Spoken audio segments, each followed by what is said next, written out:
omniscient being, c'est donc un être omniscient, donc qui sait tout, qui connaît tout. Je suis généralement une personne assez réservée, assez timide et j'espère assez modeste, donc j'aimais bien justement l'idée d'avoir un nom qui donne tout le contraire. Et c'est un peu devenu mon alter ego artistique entre-temps. L'inspiration me vient un peu de tout ce qui m'entoure.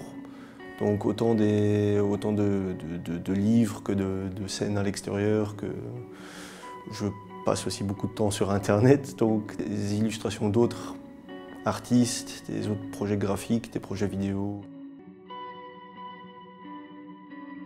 Mon univers, si je devrais le résumer en quelques mots, ça serait cryptique pour commencer.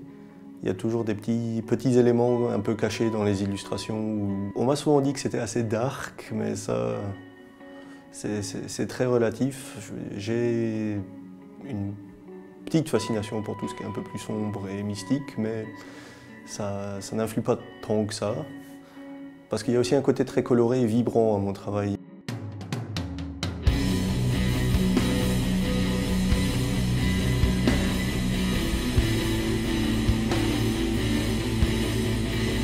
Pour moi, le graphisme et l'illustration ont un rôle très important. Le graphisme, d'une autre manière que l'illustration, car pour moi le graphisme est plutôt une manière de projeter une idée ou un concept, alors que l'illustration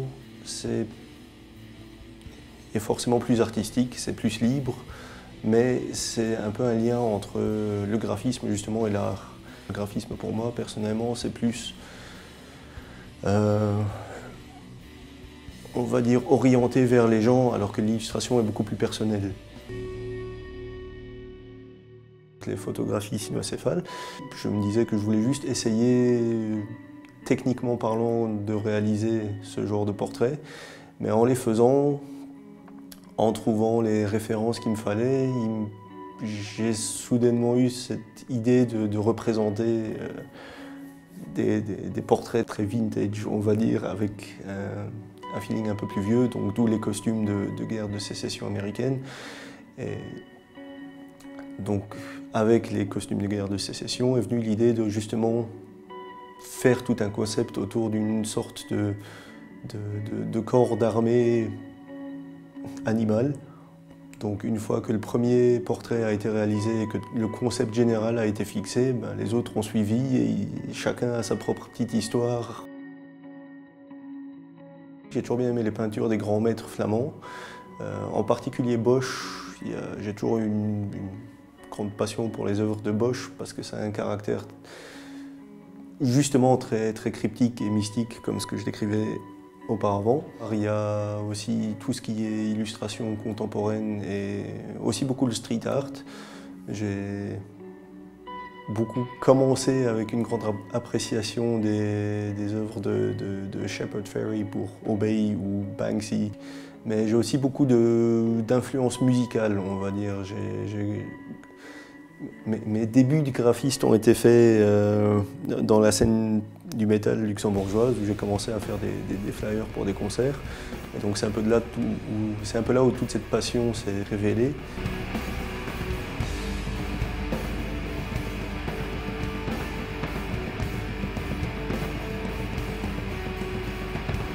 Je crois que c'était fin 2012, j'avais fait une installation au kiosque à Luxembourg qui s'appelait The Shrine, qui était une sorte de reliquaire.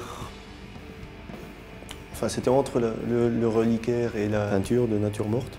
Et c'était une expérience très enrichissante parce que ça m'a permis de voir un peu au-delà de la feuille de papier, on va dire. Ça m'a permis de faire une sorte d'illustration en 3D qui rentrait quand même encore dans mon univers, respectivement qui a ouvert une nouvelle porte à tout cet univers.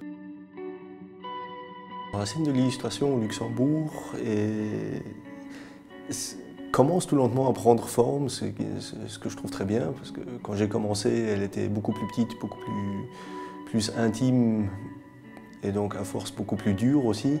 Et entre-temps, on commence vraiment à avoir beaucoup d'illustrateurs qui font dans des styles très différents, et ça touche tous les sujets possibles aussi. C'est bien de voir quelque chose se développer au fur et à mesure du temps.